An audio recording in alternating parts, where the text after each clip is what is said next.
everyone. Welcome to another episode of Sideline Banter, brought to you by Women of Fantasy Football. I am Sam Holt, and of course, I am joined by my wonderful co-host, Derek Tate.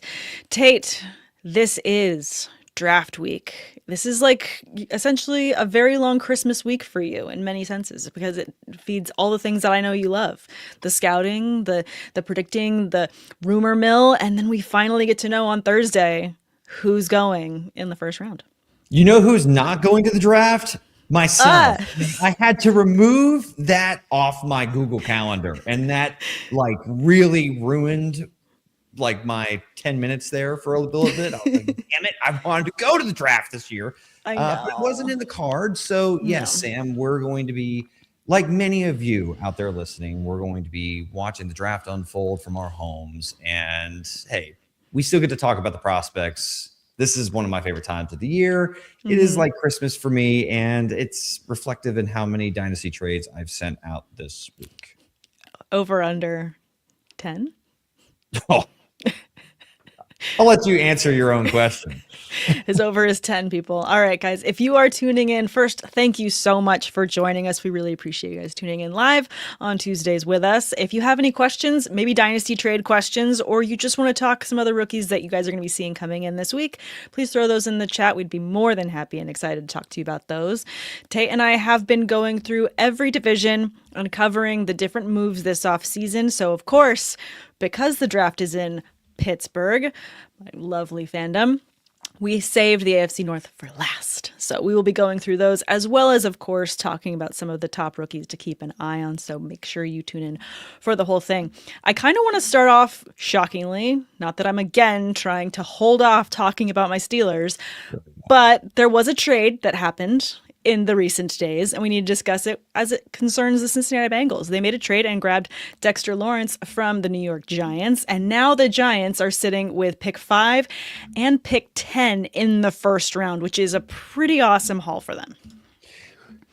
Yeah, it's a pretty awesome haul for a team that wants to kind of have a new wave brought in and kind of molded in the shape of how John Harbaugh wants to set up his franchise to succeed and, get back on track where the Giants have, had made the playoffs once during the Brian Daboll era. So yeah, getting the number 10 overall pick for Dexter Lawrence, who, by the way, when healthy, is a damn good player. Yeah. But only had 1.5 sacks last year, I think. So the 10th overall pick, and you got to pay him. Mm-hmm. It's a move for the Bengals that I see certainly could help them if he's fully healthy, but kind of confusing because you refuse to pay Trey Hendrickson. So you go ahead and trade and pay for a defensive tackle. A bit confusing, but I get it if Lawrence resembles what he was the prior 2 years.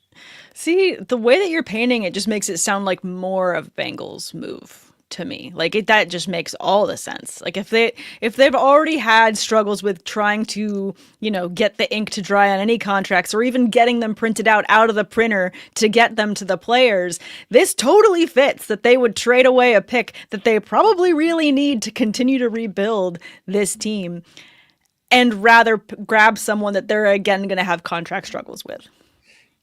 That's the thing. You're probably going to have more contract struggles with Dexter Lawrence, who wanted his way out of New York for contract issues.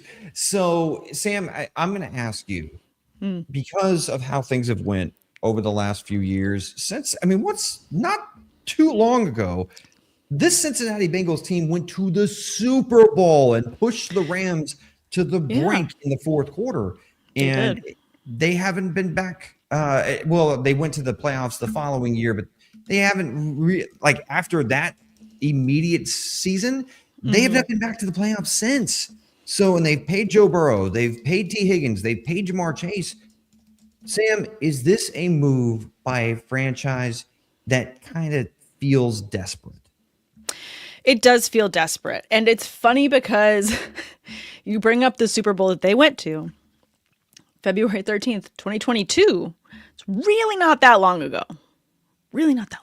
But it feels like at least 10 years ago, based on not only just the fall for this entire team, the number of injuries that they've had, but also just the struggles that they have to build a roster that's succinct and can actually function together. So, I mean, I don't know. To me, this just totally feels on track for them as a Bengals organization to make this move and to create more struggles. It makes sense because it doesn't make sense. It's like that line, from one of those Glass Onion movies where it's like, it's so dumb, it's brilliant. No, it's just dumb. Like, that's kind of what it feels like. I understand the logic behind it, and they did get a good player. They did. They did. When healthy, Lawrence is a top 3 defensive tackle in the NFL. Yeah, but you want to grab a player that doesn't have an asterisk next to his name, don't you? Of course, for the number 10 overall pick. I know it's not it's not the most exciting class in a lot of ways, but it's still the number 10 overall pick. And it's still an opportunity to build your team with additional assets, and a team that, has so many offensive line struggles that you'd want them to go out and grab someone that's going to bring depth and hope to that side of the ball. And at the very least, you get someone young that's got talent that you can at least push and do some level of blocking for Joe Burrow. But anything. You could have gone. You can go offensive lineman if you want to go the Vega out of Penn State, the interior offensive lineman. If you want to go that route at number 10, you can. You can also try to start building up that defense. Last year with Shamar Stewart, they obviously swung and missed in year 1. Now, his story is not in ink yet. It's not dry, but it's certainly not off to a great start. They kind of took a big swing, didn't work out in year number 1. You certainly have some intriguing top defensive talent at the top end of this draft that probably you could have gotten at number 10 overall, and you address the defense with that pick. But for a team that doesn't really like to spend money, Sam, to go and trade that pick, which would have been far, far more financially efficient, I guess would be the word, or beneficial to keep that pick instead of giving it up for a veteran, a high-priced veteran at the top of the market at a non-premium position. Boy, it's a bit of a head scratcher, but it's a big swing, and I guess they're trying to do everything they can to maximize this 1 or 2 year window that they think that they still have with Joe Burrow, T. Higgins, Jamar Chase and company on the offensive side, and trying to get a star on the defensive side of the ball that can make an instant impact. Yeah, no, I agree completely. Let's stick with the Bengals and just talk about, again, additional moves, because they lost Trey Hendrickson this offseason. Additional moves, and that was a fun little dance around that defensively we saw players have. We already talked about that a little bit before, but we're going to end up talking about it again because we'll get to the Ravens in a second. But still, I guess when you look at this roster and you think about obvious gaps, and again, I mentioned the offensive line, and that is a huge gap. They need to bring in, not only just bring in talent, but they need to go after talent. Their first pick, if I'm reading the draft board correctly, isn't until the 41st pick which is in round 2. So correct. In round 2, knowing how many gaps that this team has, who are you hoping that they walk away with? Well, I'm kind of hoping that they turn their attention to this defensive side of the football. Sam, as much as it's fun from a fantasy lens to talk about offense, I think defensively is probably where they need to try to focus their efforts. I think that they would do a backflip if Jermod McCoy, who has some injury concerns, but is a first-round talent, slips to them in the second round. We saw that with multiple cornerbacks in last year's draft with Will Johnson and even Benjamin Morrison from Notre Dame, who fell to the Tampa Bay Buccaneers, and even Siobhan Revell from ECU landing with the Dallas Cowboys. They all were kind of dealing with their own injury issues or had their own injury red flags, if you will, medically. So if Jermon McCoy falls to them, that would be outstanding. I could also see them taking D'Angelo Pons out of Indiana if he is available when the Bengals are on the clock in round 2. I like that. Those are good ads. Again, this is just a team that, off-season moves. You want to see teams going out there getting better. This division has historically had so much strength behind it, and right now, watching this off-season play out is feeling like the entire division is getting a little bit weaker as they go. So we'll keep going through the rest of these teams. But I want to jump in the chat and make sure everyone knows. This one from Chandler. Do you guys answer dynasty questions? Absolutely, Chandler. Oh yeah. Throw them in the chat. Guys, if you have any questions when it comes to the draft, we're talking AFC North, but we are going to be talking about different, fantasy players that are available, and we should keep an eye on going into Thursday. We'll be talking about those too, so please throw them in chat. We'll pull them up, and we will get to you. All right, let's go from the Bengals. Let's rip off the Band-Aid. Let's talk about my Steelers, as much as I don't want to do it. I think some of the big news that I'm seeing going around is that the Steelers are not and have not heard an answer about Aaron Rodgers and what his plans are going into this season. This is exactly the situation I didn't want my team to be in going into the draft, and I was hoping that old man Rodgers has learned from years past to just give us a freaking answer. I will say that there's, of course, some amazing guesses and hot takes going on out there, but one of my favorites that I heard from my good friend Gene Clemens, who's on Fantasy Life Sirius XM with my bestie Kendall Valenzuela, Gene had a great idea, and I wanted to throw this one to you because I think it's a really good call.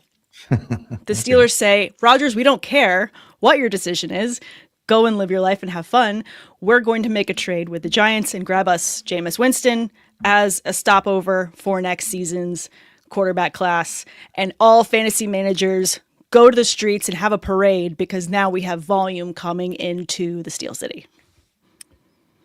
As a Buccaneers fan, if you want to go ahead and sign yourself up for the Jameis Winston experience for an entire season, go right ahead, Sam. It'll be a lot of fun, I promise you. Hey, it's fine. I just need someone to throw the ball and just to have that confidence. Bring that swagger. It can't be that bad. He's had LASIK since he was with you guys, so it's got to get better. It hasn't. I don't care. I just want someone with good vibes. He was done with the Bucs in order to get LASIK surgery. No, he may have gotten it like ahead of his final year in the Bucs. Anyway, the point of the matter is he waited multiple years to get LASIK surgery as a quarterback in the National Football League. That guy's a joker. I love him. He's entertaining. He's fun. He's fun. A lot of fun. But I'm telling you, if he's the quarterback of your team and he's playing in meaningful games, you're going to have to just accept that it's going to be a roller coaster, and that roller coaster is going to break down quite a bit. I think I've accepted that it's going to be a roller coaster, so I just want someone else on that ride with me who's at least put his hands up in the air and go woo on the ups and downs, and Jameis would be fun to go on roller coasters with. So, and then from fantasy perspective, I like the idea of having a higher volume for this offense. We need someone who is going to go out there and make passes and take risks, and he's going to do that. Rodgers was just, having picnics in the back until he got tackled. Like, he was not quick with his decision making this last season. So for me, I just want someone that's going to bring energy into this offense, which it desperately needs. Well, one thing that energy-wise, I'm excited about Michael Pittman coming to the team, because you have DK Metcalf already on the outside, on the perimeter, kind of your traditional X. And then you have Michael Pittman, who has a little bit of flexibility to flex inside as kind of a big slot option. And you saw Sam last year. I think part of the reason why Aaron Rodgers held the ball, I thought he was getting the ball out of his hands really quick more often than not, because he didn't want to get hit. And then watching him get hit was brutal. It was like... It looked like an old man getting hit. I know. I felt like AARP was getting calls like constantly, like, hey, you've got someone that's lost and you need to go and find them, their family, because someone's wandered into this field. It's probably not helping with his life insurance premiums or anything of that nature. Not. But the point of the matter is, when it comes to Aaron Rodgers, if he is going to be the quarterback, which I have to imagine, you bring in Mike McCarthy. They haven't made any sort of hard decision on Aaron Rodgers yet, Sam. I believe that all points to they expect that he will be coming back and be a part of the team's plans. That being said, you bring in Michael Pittman and Rico Dowdle. That basically means anybody that has Caleb Johnson. Speaking of which, for Chandler, if you have a dynasty question about Caleb Johnson, you're not going to like the answer. But when it comes to Dowdle and Jaylen Warren, I think it's going to be a nice 1-2 punch, which is kind of where I think Jaylen Warren, we saw last year, he's kind of a 1B. Dowdle can be the 1A as far as early down work goes. I think that's a nice pairing in that backfield. But then you also have kind of questions at quarterback, Sam. If Aaron Rodgers does or doesn't, I'll ask you this, because right now they're picking number 21 overall. Scott Simpson. What are your thoughts? Because he could be there at 21. It seems sure as hell like he's going to be. I will be so disappointed if we take Ty Simpson, simply because we already have Will Howard, and I feel like his track record in terms of wins and championships is better. So why would we go and get Ty Simpson? Like, that doesn't make sense. As well as, why would we waste that pick on a quarterback knowing next year's quarterback class is going to be what it is? I would rather, honestly, trade back and get a pick for next year and stock up on second round picks and add depth to the other positions that we absolutely need them at. If that's how we're going to treat this, then I would rather double back, because it doesn't make sense to me to go and start the season with a Ty Simpson and a Will Howard and have no veteran direction. Yes, we still have Mason Rudolph, but that's not the same thing. In theory, trading back is always something that should intrigue any NFL team. The problem is, who are people going to want to move up to 21 that's going to entice the Steelers enough to move out of that spot? So we'd have to wait and see. Someone else can take Ty Simpson. We don't know that, but I mean, it seems like a lot of the NFL draft pundits have first round grades on somewhere even as low as like 10 players to like around the 18, 19 range. So again, we'll kind of see how the board plays out, and everybody's board's a little bit different. But, Sam, one thing about the Steelers, though, at least in the Mike Tomlin era, they don't get top 10 picks. And even if it is a stacked quarterback class in 2027 and all the guys that we expect to come out, at least the blue chip prospects do come out next year, which is not a guarantee. Are the Steelers going to be picking high enough to be able to land one of those top quarterback prospects? So if Ty Simpson falls in their lap, and look, I'm not saying Simpson is a perfect prospect. Like, I do have some concerns about his size. I certainly have some concerns about his accuracy, because he seems to have, spray the ball all over the place type of issues, right?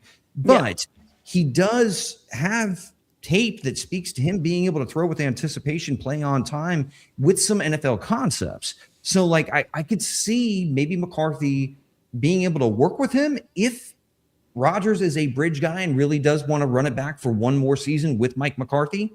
I'm just spitballing here. See, and I feel like Rodgers would have just given us the answer already if he was even excited to be back with Mike McCarthy. Like, why else? He knows that his clock is ticking. There's less sand going through the dial, if you will. This is going to likely be his last year if he even wants to play. I mean, how much is really left in the tank after you watched him get absolutely pummeled last year? There's no way he wants to continue to keep going like this. I mean, he can't. He's getting too old for this shit, to quote Lethal Weapon. You say, like, how can they? Obviously, they don't have a top 10 pick, and they haven't had one historically in a very long time. Trade out of that 21 pick with a team like the Jets, who have the number 2 for next year. I don't know. Make some level of a deal where you secure a top 10 pick. Just do something. This is my desperation cry. I've got therapy on Thursday. We're going to cover this with my therapist then too. Again, it's before the draft, so thank God I'm going to have some level of sanity before it goes down. But this is my plea. Let's get ourselves picks or set up in a way for success to build for the future and not for just 1 month. Because it feels like right now our blinders and our depth perception only sees 1 month at a time, not even an entire season at a time.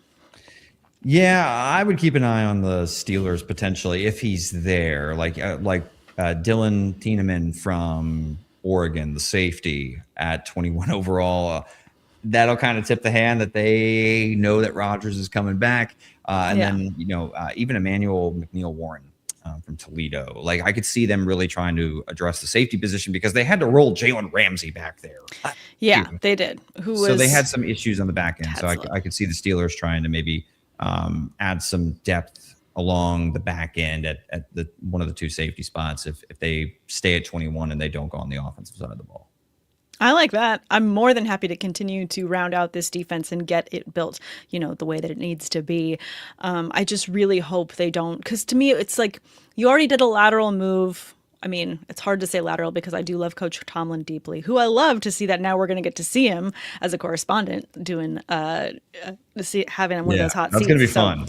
I'm stoked for that because we don't get many words out of him during press conferences, and knowing he has to talk on a live broadcast every week, like I'm just gonna be sitting there with my popcorn ready to hear it. But then you go, and I say laterally only because of his age, but you go and get Mike McCarthy. And so it's like, okay, what are we going to really see that's different or build in terms of this team? To me, it would be a lateral move to then go and grab Ty Simpson, knowing again that you have Will Howard. I just don't want to see it. Just guys know if it happens, I'm going to send nothing but sad gifts through X, and I'm just going to be a sad puppy.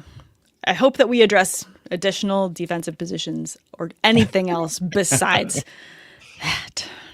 Can we? Are we done? I understand. Can I be done? We can be done with it.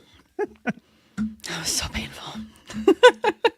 Rip the Band-Aid off. That was a long Band-Aid, but yes. I did a Spartan race this weekend, so I'm incredibly sore, and this was more painful, like to even try to think about the entire future. And I've got bruises literally from my arms down to my toes of crawling around this past weekend. So anyways. Nice flex with the Spartan race. So hold on. If I had a good time, it'd be a better flex, but I survived. Let's just put it that way. All right, let's talk about the Baltimore Ravens because we talked about it slightly before. They went ahead and they did add Trey Hendrickson.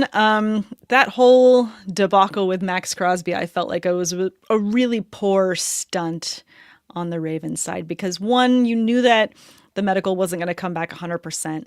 And so to kind of scapegoat that and have buyer's remorse with him was a little bit... I don't know. I left a bad taste in my mouth. It wasn't cool. It wasn't good. Not cool. Yeah, not cool. But again, I mean, when you look at the Ravens going into this next season, besides that ad, I'm not seeing a ton, at least for me, that's jumping off the page. Were there other moves that you felt like, okay, well, at least that's something they can hang their hat on?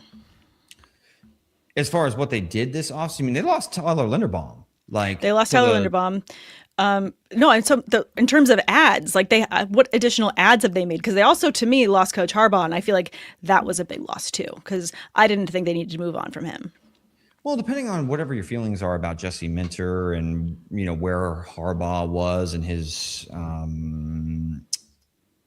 approval rating, I guess you could say, within the locker room.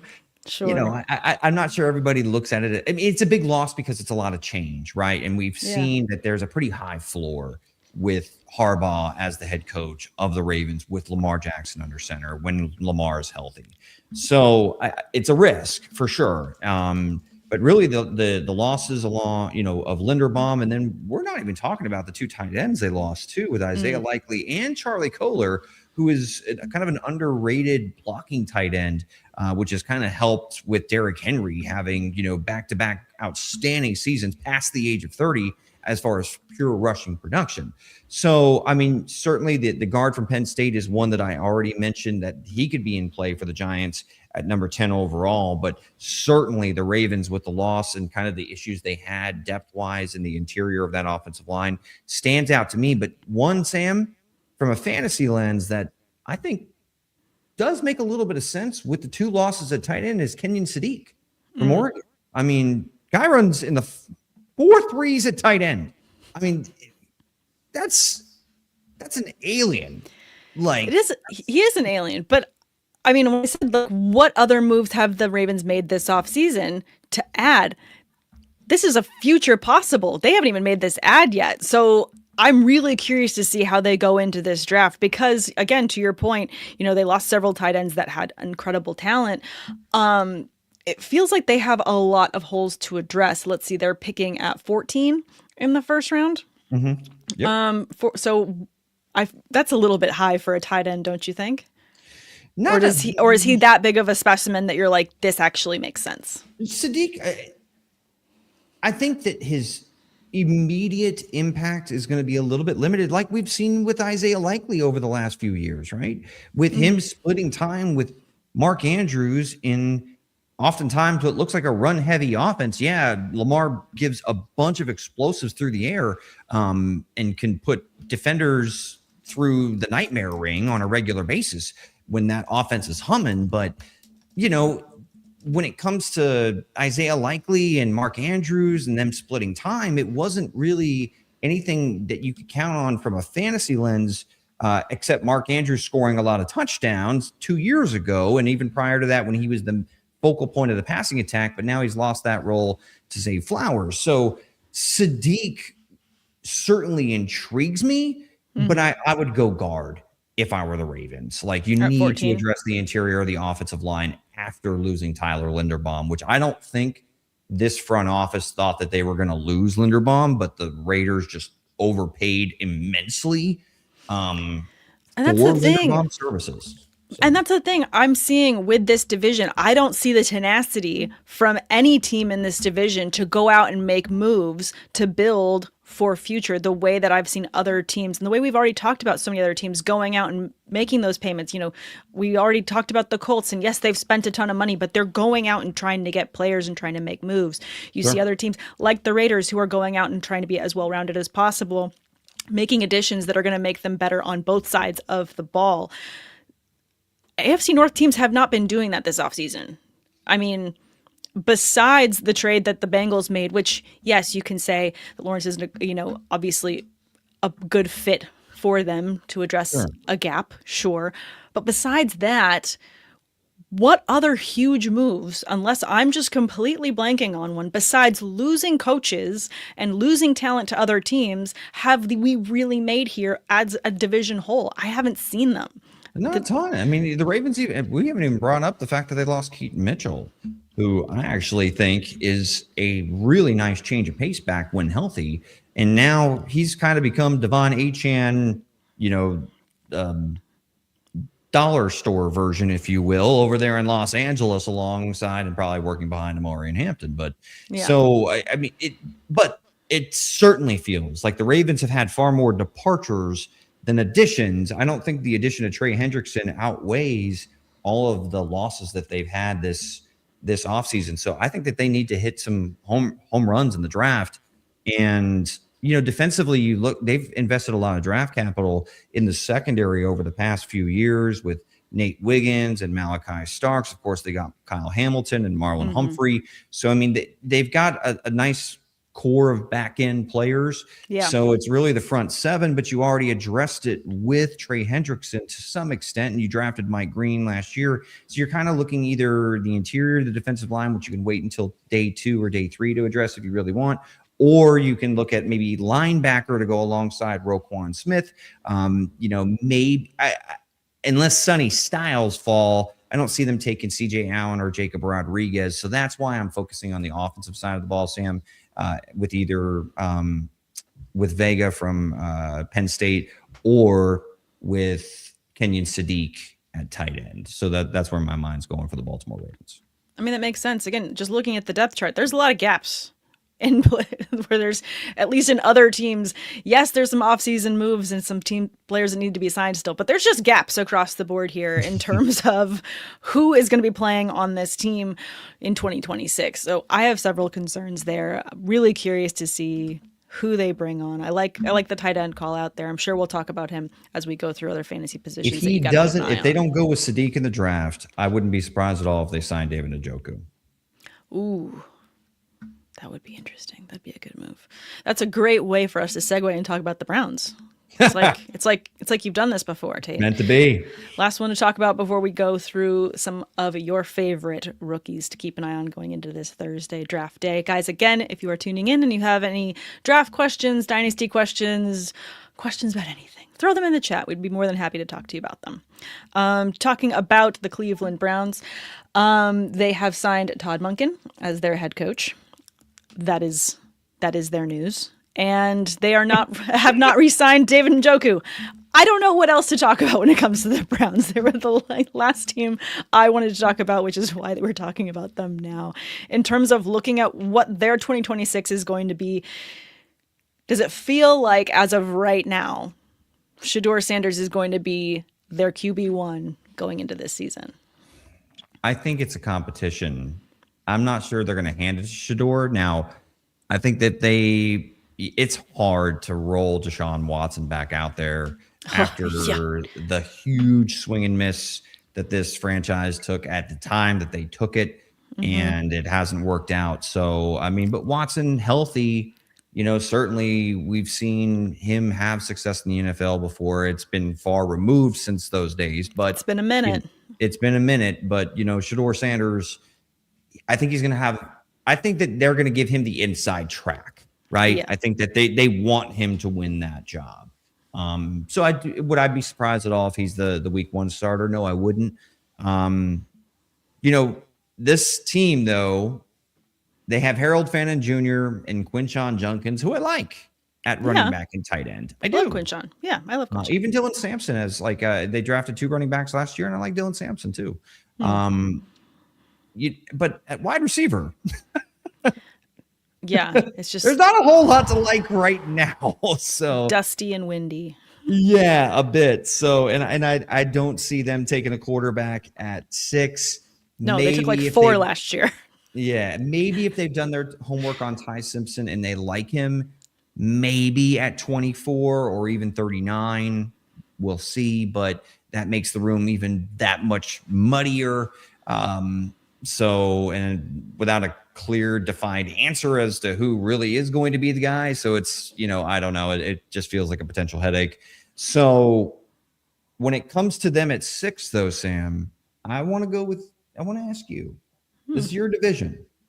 You watch enough Browns football against your will, twice a year. Against my will. Yeah. twice a year against my will. At 6, say no receivers have been taken in the first 5 picks. Who do you think is the receiver that you would like to see land in Cleveland as their number 1 for 2026? And hopefully, either it works out with Shedeur or they get an upgrade with a better prospect in 2027. I'm not sure. Because that's a really complicated question, even the way you phrase it. Who do I want to see with the Cleveland Browns? Which it means I have to wish that upon them. It feels really mean. I don't know. They're sitting at 6. I mean, Carnell Tate right off the board. Do you feel like he's going to even last till 6? I definitely think there's a chance. Absolutely. I feel like he makes a lot of sense in terms of just bringing, again, a spark to a wide receiver room that absolutely needs it. Mekhi Lemon, has already been controversial kind of going through this draft process. So it kind of fits that the Browns would go and take someone, that has some question marks as well. Already being controversial kind of fits Browns football. I feel like that it makes sense for the Browns to take a wide receiver there at 6. Again, looking at just the way that everything else is balanced out. And again, to your point, the running backs that they stacked last draft, and they drafted like 4 quarterbacks and made different moves last year. They can't do that again. That would be ridiculous. So for me, I think that they have to go receiver early just to bring some life to that locker room.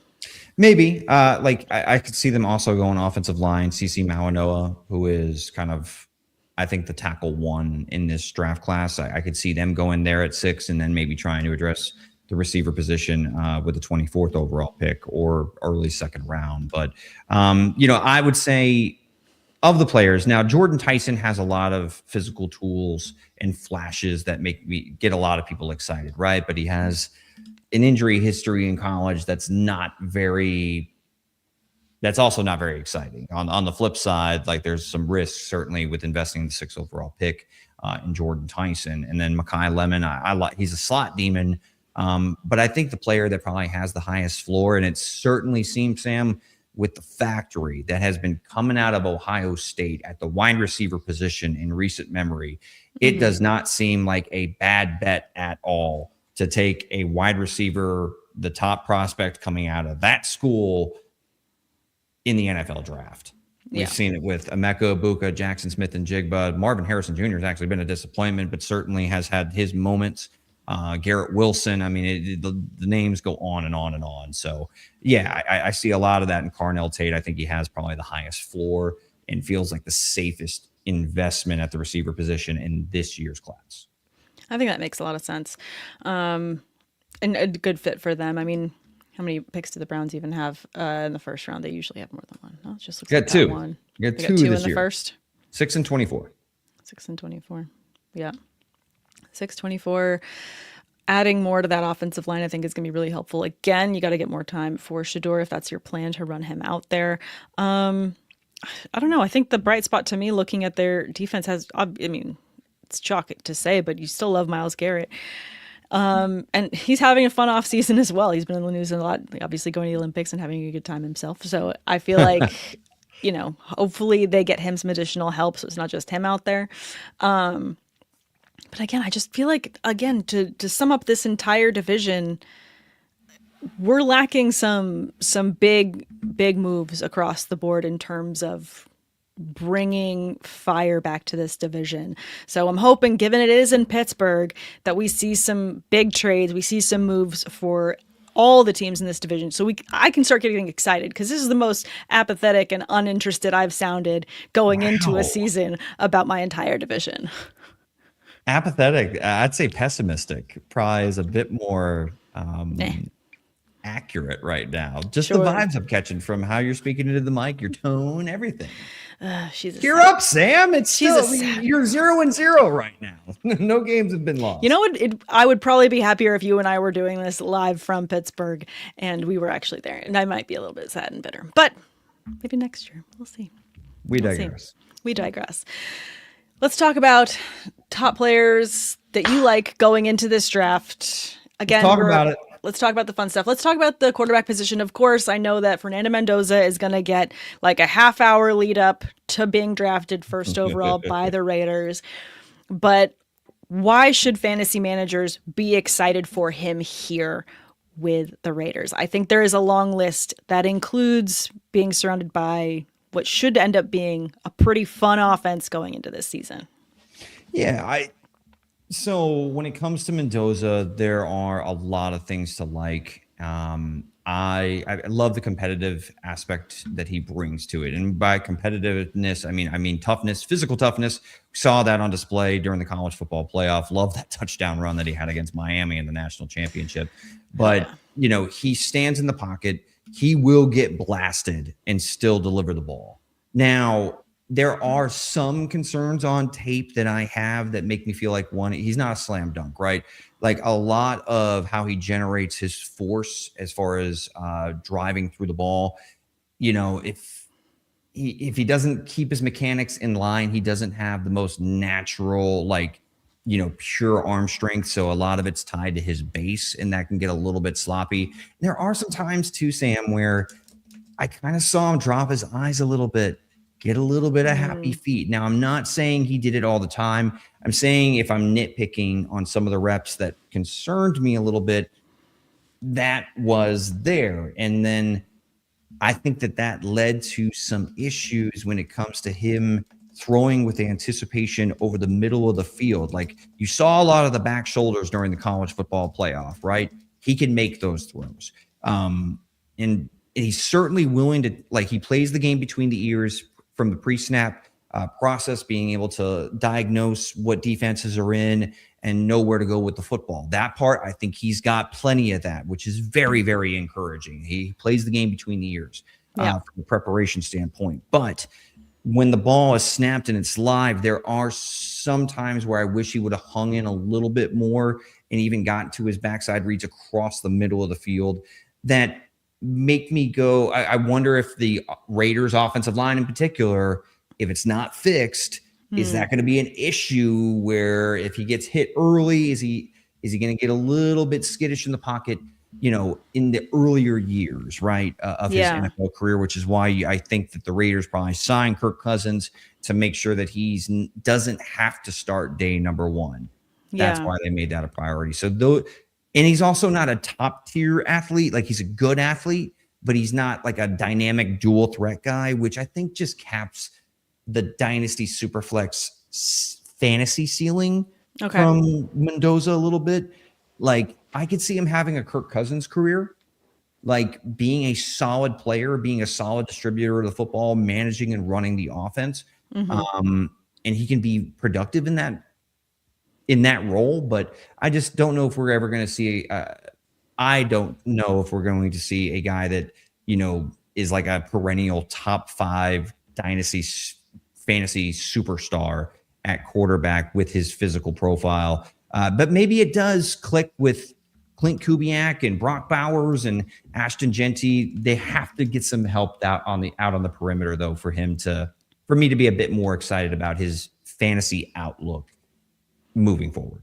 Yeah, I think that makes sense. And honestly, I do feel like that all of those reasons that you listed are big reasons as to why they went ahead and signed Kirk Cousins, not just because they look so darn similar, but because I think that he is a perfect veteran presence to pair with someone like Fernando Mendoza, again, to take that pressure off, to your point, so that he doesn't have to feel that pressure if he's not, 100% clicking as they're going through practices, training camp and all of that to get him ready for this season. I do think that it makes a lot of sense that they have Kirk Cousins there to start.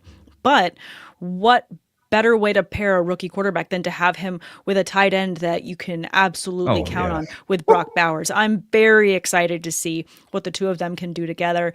I think that when I'm looking at this in terms of talent and other gaps that I'm hoping they address in this draft, again, like you already mentioned, they went ahead and grabbed Tyler Linderbaum. I feel like that's going to be a huge add for them on offense. 100%. Not only, again, having Kirk Cousins there to take the pressure off, I'm looking to see what wide receivers they can continue to add to this room, because that is a place where I do feel like they still can add some talent there. I mean, Brock Bowers can catch a lot, but he can't catch everything. Room for improvement on the receiver portion of the depth chart. So they're obviously going to be taking Mendoza at 1, and then their next pick is in round 2, 4th pick in the 2nd round. They're going to the Raiders. Do you feel like that would be a good spot for them to grab someone? We've already talked about Carnell Tate likely going to go early off the board for wide receivers. Who's another one that you like possibly going to the Raiders? I don't know if it'll be in round 2, because they do have to add some defensive talent on, some talent on the defensive side of the football as well. Sure. I only care about fantasy. I want offensive points, obviously. I know. But at some point, I could see them absolutely taking a wide receiver in this draft.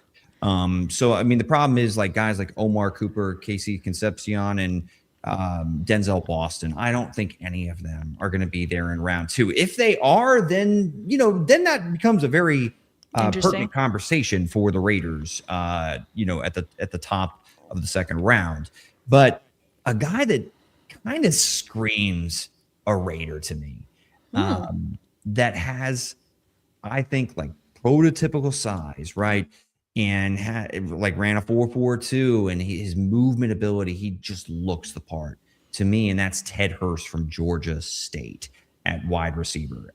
This guy, there are flashes, like his movement ability. When I saw a guy that big, that accelerates that fast, like this suddenness right off the line of scrimmage, it kind of reminded me briefly of Brian Thomas Jr. for a guy that's that size. Okay.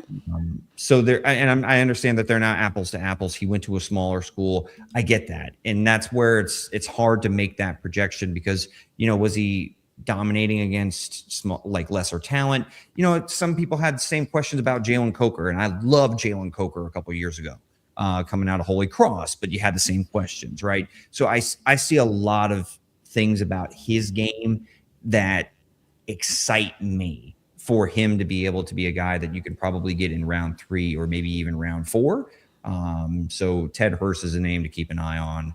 Not only for the Raiders, but any team that's in need of, kind of a vertical threat on the outside as, an X or maybe a Z. Yeah, I think that makes sense. All right. We kind of went a little bit deep onto the Raiders there, but that's okay, because you obviously you took a curve. I did. A Raiders podcast today too. Suddenly. Well, when you've got someone like Fernando Mendoza going off at the first, you got to kind of address that up. So going back to the quarterback position, of course, is there another quarterback that you want to make sure that people have their eyes on? We've mentioned Ty Simpson, but besides him, or if you want to talk about him more, why he would be a good ad for any team, what's a quarterback we should be keeping an eye on Thursday? Well, on Thursday, I think it's only going to be Ty Simpson is the only other guy that could potentially be drafted in round number 1. So, but sure. So we're talking day 2. If we're talking day 2, a guy from a dynasty super flex lens with obviously what we see with dual threat quarterbacks, Talon Green as a 4th round dart throw is someone with his athleticism. It's kind of like Jalen Milroe, but you can probably get him at a much cheaper price. So out of Arkansas, I'm certainly willing and able and will invest late round dart throws at Talon Green in super flex leagues. But Sam, the guy that drives me absolutely nuts, and I have no idea what the hell to think of him, is Drew Aller from Penn State. Okay. Because this guy has one of the best arms that, like, as far as pure arm talent, being arm elasticity, being able to drop it at different angles, he can just uncork a moon ball that can travel 70 yards in the air. It feels like effortlessly. And there are times when I looked at his tape, even dating back to what it was like 2024, that I saw him throw with anticipation into the middle of the field. And when it comes together, boy, oh boy, does it look like this kid can be a freaking player, because he's got all the damn physical tools from an arm talent perspective. And he's not a bad athlete either. Yeah. But you talk about accuracy issues, and you talk about games where he just laid a freaking egg, and that is littered on his damn college resume there at Happy Valley in Penn State. So his accuracy inconsistencies are enough to absolutely make you pull your hair out or throw something at the television. It doesn't make sense sometimes. Now, I get that he didn't have the best weapons at Penn State, but he also didn't have nobody. Tyler Warren was there. Theo Johnson was there. Like, there were other players that are going to get drafted out of this Penn State backfield too this year. I mean, Aller is someone that has all the physical tools, Sam. And I say this, if like he lands with the Rams or the Minnesota Vikings, or I was going to say that has a quarterback minded coach that can get their hands on him and develop them for, like, he doesn't need to see the field at all in 2026. Yeah. But developmental guy that has a ton of physical tools, 5-star recruit coming out of high school, had flashes at Penn State. If he would have came out last year, Sam, I actually think that there would have been an opportunity, because he had a pretty damn good 2024 college football season. There may have been a little bit of noise for him to maybe sneak into the back end of the first, kind of like Jackson Dart did. But, you went back to school and you had a disappointing year, and now you're here looking at maybe a day 2 pick at best, probably a day 3 developmental guy. But he's got so many tools that he does intrigue me as a late round dart throw in dynasty rookie drafts in Superflex leagues. I like that. I mean, and I think those are really great teams to call out in terms of coaches that are quarterback whisperers that can use someone in the back that they can develop. And it's interesting too, because, you bring up the Rams, and obviously we're knowing that they're going to be one more year with Stafford. We've heard that, Jimmy Garoppolo is going to likely retire. So in terms of backup QBs in LA, there is a vacancy there. And it could make a lot of sense. And given big arm talent, that you've got someone like Stafford to be a veteran mentor too, would be huge for his career to have that.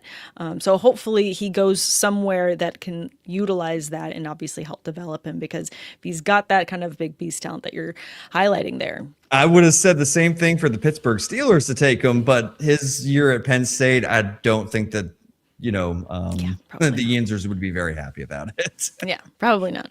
And knowing us, we wouldn't even help him get out there. We'd just throw him on the field and be like, figure it out. Again, staying so optimistic this season, aren't I? You are. All right. We've talked a little bit about wide receivers. We've talked about Carnell Tate. We've talked about, probably Casey Concepcion going early. I feel like I've heard a lot about Casey Concepcion as draft buzz is going in different teams, and a team that I've seen a lot of people mock him to would be the Kansas City Chiefs. Do you feel like that is a good fit, or is there another receiver you'd rather see there? Because the Chiefs are likely going to end up taking a receiver this draft because there's several, probably because there's some off the field issues they have to deal with one of their receivers, and I do feel like there's some additional depth they need to continue to build. They've brought back Eric Bieniemy as their offensive coordinator, and I feel like to breathe life into this offense that it absolutely needs, besides also obviously addressing the run game that they did by going and grabbing Kenneth Walker, I think it makes sense that the Chiefs go and grab a depth wide receiver. So you've got kind of a yak machine in Rashee Rice, in which, by the way, however your feelings are about Rashee Rice and whatnot, the NFL did an investigation and they are not going to discipline him. So it seems as if, unless something else develops or something, Rashee Rice has something else come up, that Rashee Rice is going to be ready for week number 1 of the 2026 NFL season. So, and then of course you drafted Xavier Worthy a couple of years ago, and he's more of a speed demon. So, if you're looking at what's missing from that receiver room, you have the speedy, vertical threat, you have the yak monster. I think it's more kind of an outside possession guy. Mm-hmm. I mean, Carnell Tate certainly would be one that I think probably is the best fit for what the team needs, but I don't think Carnell Tate's going to be there at 9. No. So probably Jordan Tyson over Mekhi Lemon, because Lemon kind of his skills overlap with what Rashee Rice already provides for that offense. Mm-hmm. And I kind of have the same feeling about Casey Concepcion, maybe on the back end of the first round, which Sam, with the pick that the Chiefs got from the Rams, I don't know if Concepcion's going to be there. Like, I'm kind of believing some of the noise when it comes to A.J. Brown being on his way to the New England Patriots, which I kind of think that the Eagles could be in the mix for a wide receiver here. So whether that be Omar Cooper Jr. or Casey Concepcion, like, I actually kind of think that the Eagles could be in the receiver market as well. So if there's any receiver else like that, at the back end of the first that kind of stands out to me as someone that I think could be a potential fit. Mm-hmm. I mean, maybe not even at the end of the first, like maybe, day 2, day 3 guy to kind of round out the receiver room. Yeah. Like a Ted Hurst, like I already mentioned, kind of stands out to me. Malachi Fields is a big body from Notre Dame that feels like a potential option there. Maybe even Jeremy Bernard from Alabama. So those are all kind of guys that to me feel like maybe are in the mix for day 2 or day 3 for the Kansas City Chiefs at receiver. That tracks. Let's talk about running backs, because I know that this is a slightly lighter running back class, but there is a lot of love for Jeremiah Love as we build towards Thursday. And I'm really curious to see where he ends up. Do you feel like he is going to be going in the first round? That has to be my first question. In the first round? Mm-hmm. Oh, yeah. I would. How Sam, early is too early? I think he could be off the board as early as number 3 overall to the Arizona Cardinals. Oh, really? You think the Cardinals are going to do that? No, I don't think they could. They should. That's why I say you think they're gonna. I don't think that they should. I don't think they need to. It does feel like a move that they would make, given the other moves that they've made this offseason, with bringing back James Conner, bringing on Tyler Algier, and they still have Bam Knight, Dre Benson. Yeah, bury a top talent at the 3rd overall. That doesn't make sense. Okay. Come on. I'm not, look, again, I'm not saying, but Sam, you look at a lot of the recent mock drafts, and from, a lot of respected people that that are plugged in with a lot, going off of intel and what they're hearing. I think part of the reason why the Kansas City Chiefs paid market value for Kenneth Walker and why the New Orleans Saints paid market value for Travis Achan, by the way, it's not Etienne. Yeah, new way to say it, guys. Keep it in mind. Want to make sure we say it right. is because they don't believe that Jeremiah Love is going to be there at 8 or 9. So I don't think the Cardinals will take him. I do think that they'll go defense, or they'll trade down with potentially the Kansas City Chiefs, who have an extra first, who may be in the market for trying to get an impact edge rusher in either David Bailey or Arvell Reese. Or they'll stay put and maybe take CeCe Mauanoa. But the Titans at 4, the Giants at 5, and the Commanders at 7. He's going to one of those 3 teams. I think that there's no doubt. Sorry, you just said Commanders? Commanders at 7, yes. Yeah, I think that's a good fit and makes a lot of sense. A lot more sense than the Cardinals to me. I guess I was kind of curious, like, how soon is too soon for a running back in this class? Because I know the drop off. Should not take Jeremiah Love, Sam. They should not take him. But the drop off after him is pretty steep. So I know that obviously if he's going round 1, the rest are going to be going later. So I was curious to see how far you'd imagine he would fall if he fell very far at all. So I do think that Commanders make a lot of sense for him. Do you feel like he gets past 10? No. Okay. No. Just temperature gauging. I thought the Giants learning. may take him at 5. If the Commanders, of course the Giants would. If everybody goes defense early, Sam, which there are a lot of really nice defensive prospects in this draft. If everybody goes defense heavy in those first 7 picks, and with the Saints and the Chiefs both signing, veteran running backs this offseason, he should be there at 10. And as much as we love Scadaboo, come on. My dynasty shares can't handle that. I don't want that either because I've got dynasty shares too. So don't speak it into existence. You're asking me where he could go. Tell me your opinion, but don't tell me your opinion. I'm sorry. I'm asking you a question and telling you to shut up at the same time. This is our dynamic. That's exactly what you're telling me. Thank you for turning in to Sideline Banter. This is usually what happens. Gosh. Wait, before we get to more running backs, we got a question in the chat I want to make sure that we get to. This one from Go AZ Cards, Charles. Love a wide receiver to KC. What are the odds they don't take one in the first 3 rounds? Follow up to that is because Barry Sanders and CMC did great with their draft teams, 0 championships. All right, so what are the odds that the Chiefs don't take one in the first 3 rounds? A wide receiver in the first 3. So they don't take a wide receiver in the first 3 rounds. I just want to double check here real quick. So I think that they have 4 picks in the first 3 rounds. So I think it's a pretty good chance that one of those 4 picks maybe goes to a wide receiver. I just think that they have some needs on the defensive side of the ball, Sam. Like they lost Justin Watson and Trent McDuffie this offseason. So corner is certainly a need for them. I think that they could probably use an edge rusher as well, maybe even some help at safety. Like defensive wise, like I really think that they need to focus their efforts on the defensive side of the football. I know it sounds crazy because Spags has always done a pretty damn good job there, but that's where I see them potentially needing to allocate those resources. Yeah. So I'd say there's a 25% chance that they don't take a receiver within the first 3 rounds. I think that's a fair percentage there. I feel like if they don't go, obviously they have 2 picks in the first.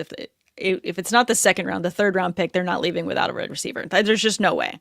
I mean, I feel like it's such a Chiefs move to make sure that they leave one of these rounds with an extra rookie receiver to go into camp, to make things competitive, to get some heat and to get some, gas going in that offense because they need it. They absolutely need to get this offense riled up and get fans into it. And I just think it makes a lot of sense for them to do.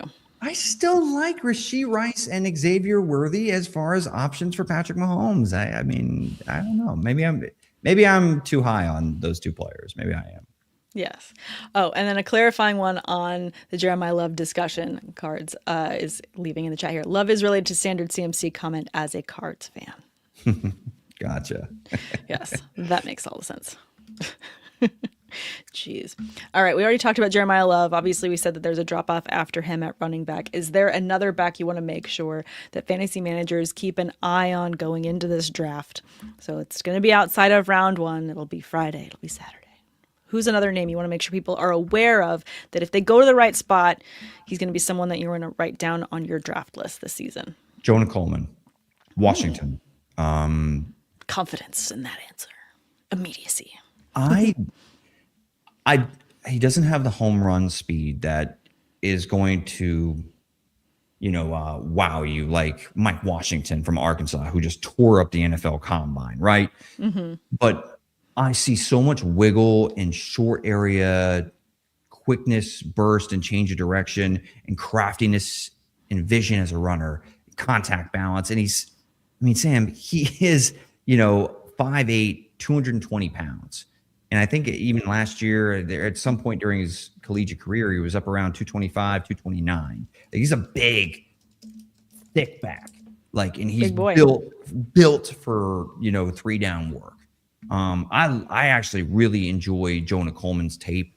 Again, the long speed it's not there, but once upon a time there was another, Northwest running back that I wasn't wowed with his measurables and his burst and speed scores and stuff like that. But I just watched him and I thought he could play. And it was Bucky Irving. And I talked myself out of it because of the measurables portion of it. But I told myself I'm not going to do that again. I'm going to trust the tape. And I trust the tape of Jonah Coleman. So I like that comparison too. I mean, just kind of also speaks to if the right team grabs him and sees the skills and puts him in the right position to be that guy and doesn't demand speed out of someone that doesn't already have it in the tank, but needs the muscle. This could be a really great ad for the right team. What's a team that you'd love to see him with? Seattle Seahawks. I mean, right there in the Seahawks backyard there in Washington as a member of the Huskies. They probably, the scouts there have been able to watch him play quite a bit of football during his collegiate career. So I think that Seattle Seahawks with Jack Charbonnet's injury, I know they signed Emmanuel Wilson in the offseason and they have George Holani, who is entering his second season on the depth chart currently. And there's just not a whole lot there right now at that position, with Charbonnet probably not being ready for week number 1. So Jonah Coleman, I think, would make a lot of sense at the end of the second or at the end of the third round, like a day 2 pick for the Seattle Seahawks. Oh, yeah, makes a lot of sense. While we're on the subject of him, we've got this one in the chat from Go AZ Cards. If Coleman goes to Washington, who is dead, JCM or White fantasy-wise? JCM. I mean, this is where things from a dynasty lens get very interesting on draft night. There are 2 players whose fantasy value is on the line on Thursday night with Jeremiah Love. Ooh. It is Cam Scattaboo and Ja'Cory Krosky-Merritt. Oh man! If Love goes to either of those teams, their value immediately plummets. If he goes to the Titans, then you get to do a happy dance, I guess. But I mean, because they could, both of those teams could invest, but I actually think Scattaboo is probably going to have the inside track, whereas JCM, they clearly did not trust him in passing situations last year. And then you go and get Rachaad White, who that's probably the best thing that he's done throughout his NFL career, is be a reliable pass catcher in Tampa Bay. So, I mean, JCM could probably still, kind of get his value tanked on day 2 or day 3. Whereas I think Scattaboo's safe if he avoids Jeremiah Love, being drafted by the Giants at number 5 or number 10. All right. I like that. All right. We've gone long on today's show, obviously, because we're talking draft and it's your favorite thing. So I'm not mad about it, but I'd be remiss if I didn't ask for at least one tight end to talk about and maybe a happy landing spot for them. You've already talked about a lot of love for Kenyon Sadiq. Is he the guy that you want to make sure that people underline going into this draft? Or is there another tight end you'd want people to make sure that you get So that gets some love as well. A couple other guys that are worth keeping an eye on, Oscar Delp and Eli Stowers, are certainly guys that are on my radar. But Justin Jolie, I know that I think on our last episode we had a chance when you were like trying to like push me and go, hey, who's a tight end they're going to draft? Well, they're going to draft a tight end, right? So who's a rookie that we like? It's Justin Jolie, and I'm not going to sing the Jolie song again. Thank God. Anywho, no, but I see a little bit of Harold Fannin in his game, so I could see a reliable pass catcher who can give you something after the catch. For a guy that's, north of 250 pounds or right around there at his playing weight, I think the guy's got some twitch, got great contact balance and really good hands, and seems to understand how to beat zone coverage. So those are things I really like about his game. And in the role that's relevant for fantasy, that's a guy that I'm willing to throw a dart on, in the last round of your rookie draft, in particular in tight end premium formats. All right. Well, I'll have to keep an eye on him and see where he ends up, because obviously with so many tight end premium leagues being so popular, there's a lot of dart throws that people are throwing on tight ends, especially given how many tight ends we were able to do that with last year. Colston Loveland, Tyler Warren, a lot of tight ends that came in early and we were like, hey, got to make sure that we get them on the draft board somewhere. And they ended up having great fantasy success. So really curious to see what teams go out there and grab a tight end or two. So that'll pretty much do it for us here on Sideline Banter. And next Tuesday, of course, we will now have the answers to all those questions of where everyone's landing. So we'll talk about favorite landing spots for some of these rookies next week. Make sure you guys tune in, like and subscribe to the Women of Fantasy Football channel. Everywhere you get your podcasts, you don't miss a single episode. Tate, I'm excited. I know we'll be texting back and forth on Thursday to see who's gone where. And I can't wait to see all the memes and gifs that you send me of excitement for players that go different places, or for sadness for where some players are going to end up. So we'll see how these all turn out. Last thoughts before we send off for the rest of those that are tuning in. Go Arizona Cardinals _Charles said the most shocking love landing spot not named the Cardinals. Give me the Los Angeles Rams at 13. Nice. That would be shocking. One, him falling that far, and two, given their backs that they already have. That would, the backs that are already on the roster. But do I think Jeremiah Love's probably better than Blake Corum and Kyron Williams? Yeah. That offense could be really, really, really scary with McVay pulling the strings. You never know what's going to happen with McVay, but it could be a lot of fun. I dig it. It's also fun to see the Rams having such a high pick, so we'll see how it goes. But guys, thank you so much again for tuning in. Again, we'll see you next week. Tune in for another episode of Sideline Banter with Tate and I. We will be talking about the rookies again and all their fun landing spots. So have a good week and enjoy the early Christmas that is the NFL draft. We'll see you guys next week.